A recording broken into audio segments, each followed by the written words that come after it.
বিমানবন্দর থেকে বের হওয়া প্রতিটি শিশুর যখন মা বাবার হাত ধরে হাসি মুখে বাড়ি ফেরে, 8 বছর বয়সী ফাইজা তখন ফিরেছিল এক বুক শূন্যতা নিয়ে।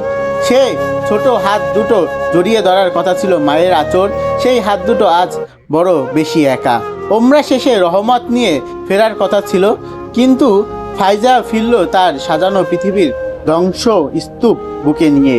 সৌদি আরবে সেই তপ্ত মরুর পথটি সেদিন হয়তো কেঁদেছিল।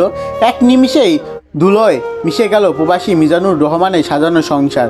নেই বাবা, নেই গর্ভধারিণী মা, আর নেই খেলার সাথী 2 বোন, মোহনা আর ছোট শুভা।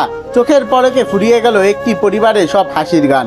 ঘাতক গাড়িটি শুধু প্যান কাড়েনি, কেড়ে নিয়েছে ফাইজার শৈশব আর পরম নির্ভরতার আকাশ।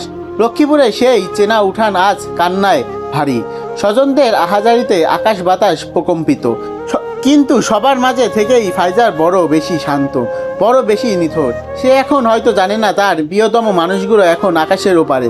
সে এখনও দরজার দিকে তাকিয়ে থাকে, যদি মা এসে বলে চল মা ভাত খাই, যদি বাবা এসে মাথায় হাত বুলিয়ে দেয়। কিন্তু সেই স্পর্শ আর কোনোদিন ফিরবে না।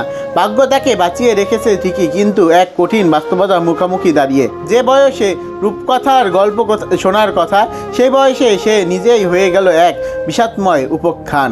তার এই অবুঝ চাহনি যেন পুরো পৃথিবীর প্রশ্ন করেছে, আমার দোষ কী ছিল, কেন আমি আজ একা।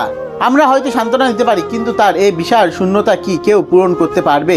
ফাইজা এখন আমাদের সবার সন্তান। তার সুন্দর ভবিষ্যতের জন্য প্রার্থনা আর ভালোবাসা ছাড়া আমাদের আর কি বা দেওয়ার আছে? হে বিধাতা, এই ছোট প্রাণটিকে শক্তি দিও, যেন সে তার হারানো পরিবার স্বপ্নগুলো নিয়ে বেঁচে